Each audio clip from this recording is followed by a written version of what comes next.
Apakah betul Pilkada serentak 2020 akan ditunda? Bila ditunda, kapan waktu penggantinya? Dan bagaimana dampaknya bagi partai politik termasuk 270 daerah yang akan melaksanakan pilkada, termasuk juga kandidat-kandidat yang akan bertarung di dalamnya. Mari kita bahas bersama.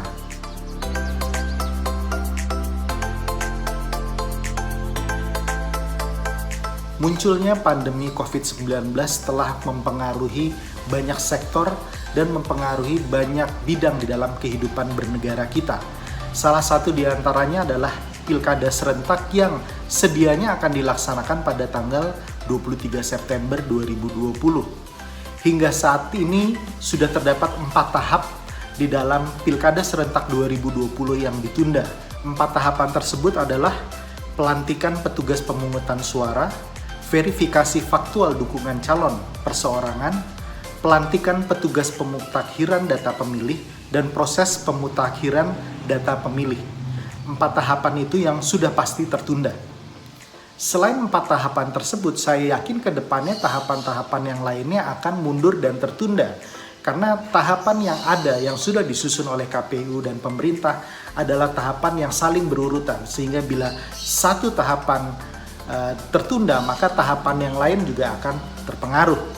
Bila pandemi COVID-19 ini masih terus berlangsung dengan peningkatan PDP, peningkatan ODP, peningkatan jumlah yang meninggal, maka saya hampir yakin bahwa pilkada serentak ini juga akan mundur. Di samping itu, sampai saat ini sudah terdapat 6 partai politik yang mengusulkan kepada pemerintah dan KPU untuk melaksanakan pilkada serentak yang ditunda. 3 pertanyaan penting adalah penundaan ini sampai kapan? Kedua, apa dampaknya bagi partai politik? Dan ketiga, apa dampaknya bagi kandidat yang akan bertarung di dalam pilkada serentak ini? Kapan waktu penggantian pilkada serentak 2020? Ada 2 skenario yang bisa menjawab. Yang satu skenario optimis dan yang kedua adalah skenario pesimis. Skenario optimis, menurut saya, pilkada serentak bisa diadakan tetap di tahun 2020, tetapi di bulan Desember 2020. Mengingat bahwa bila kondisi bencana darurat ini dicabut di bulan Mei, dengan syarat sekali lagi bahwa sudah terjadi penurunan yang signifikan terhadap penyebaran COVID-19. Nah, bila itu terjadi, maka masih kemungkinan bisa diadakan di bulan Desember 2020. Terlebih di tahun 2015 dulu, di dalam pilkada serentak yang lalu, pilkada tersebut juga dilaksanakan di bulan Desember tahun 2015. Itu skenario paling optimis, tetapi itu membutuhkan kerja keras dari pihak KPU untuk bisa menyelesaikan tahapan-tahapan itu dengan sebaik-baiknya. Skenario kedua adalah skenario pesimis, di mana bila masalah pandemi ini akan berlangsung lama, maka pilkada serentak akan diundur di bulan September tahun 2021, artinya mundur 1 tahun. Dan skenario ini juga pernah dikatakan oleh Ketua KPU. Dia menyatakan bila tahapan-tahapan tersebut tertunda, maka salah satu skenario yang dipersiapkan adalah melaksanakan pilkada serentak tahun 2021 di bulan September. Nah, apakah skenario optimis atau skenario pesimis yang akan terjadi? Kita akan tunggu dalam waktu beberapa minggu ke depan. Tetapi itu pasti akan mempengaruhi bagaimana partai politik dan kandidat-kandidat yang ada untuk berkompetisi. Selanjutnya kita bahas dampaknya bagi partai politik. Ada 3 dampak bagi partai politik. Yang pertama, partai politik dapat lebih fokus untuk membantu pemerintah dan mengkritisi tindakan pemerintah dalam mengatasi penyebaran COVID-19 ini. Dan partai politik bisa fokus untuk sementara waktu, tidak memikirkan masalah pilkada, tapi fokus membantu konstituen di daerah dalam memerangi COVID-19, termasuk dampak sosial, dampak politik, dampak ekonomi dari penyebaran COVID-19 ini. Yang kedua, partai politik bisa mengevaluasi kembali tahapan internal dalam pemberian rekomendasi kepada calon kepala daerah. Karena waktu sangat berpengaruh. Waktu 3 bulan, 6 bulan, bahkan 1 tahun akan sangat berpengaruh terhadap masalah pemberian rekomendasi kepada calon kepala daerah. Karena banyak yang bisa terjadi dalam waktu penundaan, apakah 3 atau 1 tahun bahkan. Tentu saja sebaiknya partai politik jangan cepat-cepat atau jangan buru-buru memberikan rekomendasi kepada calon kepala daerah karena situasinya berkembang sangat dinamis dan sangat cepat dan apapun bisa terjadi di lapangan dalam waktu 3-1 tahun ini. Yang ketiga, bila partai politik telah terlanjur memberikan rekomendasi kepada calon kepala daerah atau kandidat tertentu, maka partai politik bertugas meyakinkan dan memberikan knowledge tambahan kepada kandidat yang sudah dipilih tersebut untuk tidak santai-santai atau tetap mempergunakan waktu yang ada untuk terus memperkuat elektabilitas dan popularitas mereka.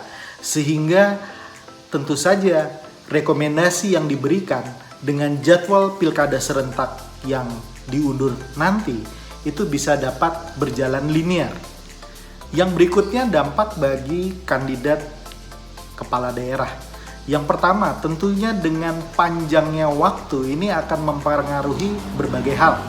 Bagi mereka yang popularitas dan elektabilitasnya belum baik, pergunakan sebaik-baiknya waktu ini untuk terus mempertinggi elektabilitas dan popularitas Anda semua. Mungkin Anda sudah melakukan survei nasional yang objektif, di mana dari survei tersebut popularitas dan elektabilitas Anda berada di dalam titik yang belum begitu baik. Nah, dengan adanya penundaan ini berarti ada waktu lebih panjang lagi untuk terus memperkuat posisi Anda, mempertinggi terus popularitas dan elektabilitas Anda. Bagi mereka yang sudah tinggi popularitas dan elektabilitasnya, bukan hal yang gampang untuk terus mempertahankan popularitas dan elektabilitas itu. Artinya dengan perpanjangan waktu ini, Anda harus terus melakukan upaya-upaya untuk tetap mempertahankan posisi Anda. Yang kedua, perpanjangan waktu juga akan mempengaruhi logistik dan dana yang sebelumnya Anda sudah siapkan atau yang sebelumnya mungkin Anda belum terlalu siapkan. Dengan perpanjangan waktu ini, Anda harus berhati-hati dalam mengalokasikan dana Anda. Karena dengan waktu kampanye yang semakin panjang berarti pengeluaran bisa semakin banyak dan itu Anda harus berhati-hati. Anda harus betul-betul bisa mengalokasikan sehingga pada saat nanti terjadi kampanye, betul-betul masa kampanye resmi, dana Anda tidak habis duluan. Yang ketiga, bila positif terjadi penundaan pilkada serentak bahkan hingga 1 tahun, maka hindari perilaku untuk secepatnya mendapatkan rekomendasi partai politik karena saya yakin sikap partai politik juga akan berubah. Mereka akan melihat di saat-saat terakhir, di injury time, siapakah yang paling kuat berdasarkan survei terakhir pada waktu itu.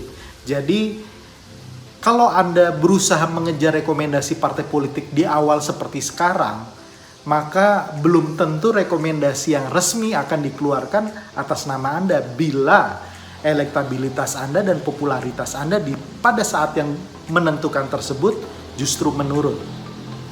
Yang keempat, dalam masa pandemi COVID-19 seperti sekarang ini, Anda perlu menemukan strategi, teknik, cara-cara, dan pendekatan yang khusus karena pola kampanye total akan berubah. Adanya COVID-19, pandemi seperti ini, akan membuat social distancing dan physical distancing itu menjadi prioritas juga. Oleh karena itu, Anda harus cerdas mempergunakan cara-cara baru, cara-cara yang lebih advance untuk membuat elektabilitas dan popularitas Anda juga tetap tinggi. Nah, mengenai cara-cara tersebut, saya akan bagikan dalam tips-tips di vlog-vlog saya berikutnya. Nah, demikian pembahasan kita kali ini mengenai kemungkinan Pilkada Serentak 2020 yang ditunda serta dampaknya bagi partai politik dan kandidat kepala daerah. Tetap semangat, tetap sehat, stay at home, dan salam perubahan.